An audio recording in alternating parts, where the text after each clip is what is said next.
Hey everybody, it's Mrs. Bianchi. We're looking at number 6. Dolores is arranging coffee mugs on shelves in her shop. She wants each shelf to have the same number of mugs. She only wants one color mug on each shelf. If she has 49 blue mugs and 56 red mugs, what is the greatest number she can put on each shelf? How many shelves does she need for each color? All right, so let's look at the evidence that we're finding first, the GCF. We see the words greatest number, right? Greatest number.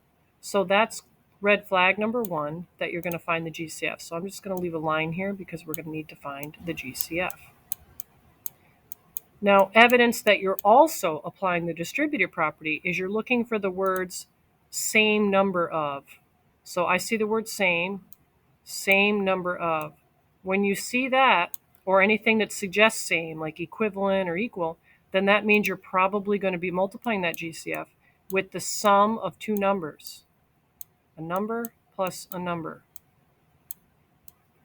All right, now we should also figure out what's that something per something that the GCF is going to represent in this problem, because I like to leave a blank here and go something per something, because there should be 2 units involved with that. Something per something. Now, if usually when you look right after where you see greatest number of, let's see what the words are here. And let's read the whole thing again. So she's going to have 49 blue mugs and 56 red mugs. What is the greatest number she can put on each shelf? So they mean mugs per shelf, right? Mugs per shelf. So let's write those words down. We're talking about mugs per shelf.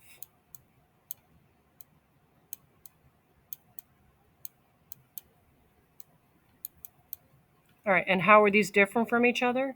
We're going to have a bunch of blue mugs, and we're going to have a bunch of red mugs.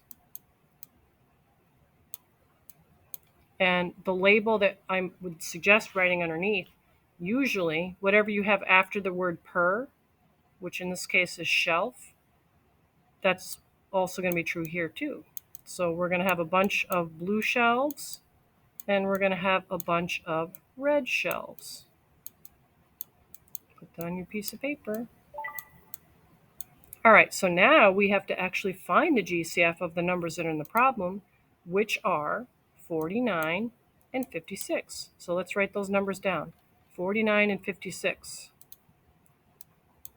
49 and 56. And let's use prime factorization as our approach for how we might find the GCF.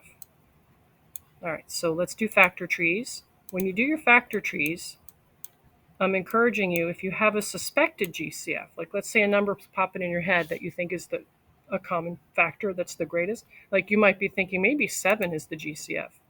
So put the suspected GCF in your lineup and then finish your tree to see what the other factors are. So if we finish this tree, the other factor here is a 7, the other factor here is an 8.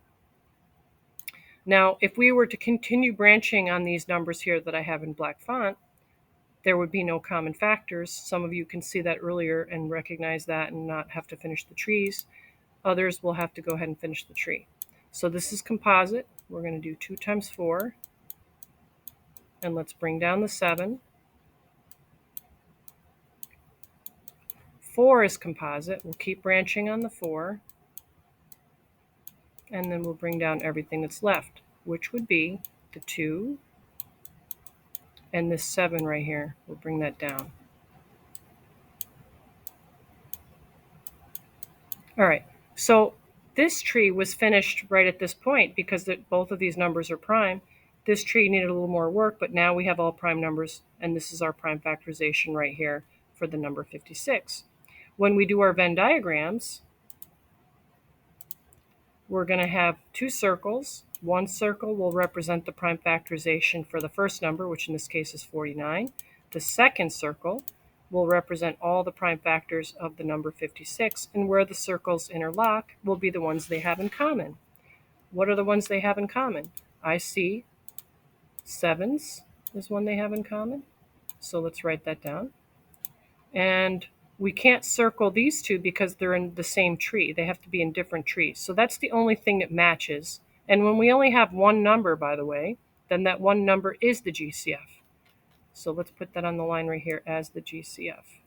All right, now by the way, if we were interested in LCM, we would put this number over here and we'd put all three of these numbers over here. We'd multiply all that together to get the LCM, but since we're not interested in that, we'll press on with finishing this question. All right, so the next part of this is looking back at what the B stands for, and it stands for blue, and seeing what the number is, which is 49, and asking ourselves 7 times what is going to be that 49? 7 times what? So whatever that is, that's you're going to do this on your paper. You're going to go ahead and put that number here. So whatever you put here, if you multiply it by 7, you should get this number. And then you're going to put a number in here. And the answer to the question, what number? You're going to say to yourself, 7 times what would give us this number, which is the number for red mugs. 7 times what? And you'll put that number in here. All right, now something I want to point out to you. If you add the two numbers that you put in here and you multiply it by 7, so add those up, multiply it by 7. It should be the same number you get when you simply add the 46 and the 49. So let's go ahead and add these numbers as validation that you're on the right track. So if we add these two things together, here we get the 15. And if we add this, we get 9, and the one more is 10. So you should get the same thing when you multiply the sum of these two things with 7. It should also equal 105. And if you find that it doesn't, then you want to go back and look at your numbers. Now, when you're answering the question, please be careful because this has two parts, right? We have the part where you're talking about what is the greatest number she can put on the shelf. So that's basically asking for the GCF. And then the second part of the question is asking how many shelves does she need for each color? So be careful because you want to distinguish how the choices are different from each other, because this choice has the number 7 and 8 in it, and so does this, but you have to pay attention to the color. So just be super careful when you're looking through the choices and don't just jump at the one that's got the right numbers and not pay attention to the color. All right, so good luck finishing that up.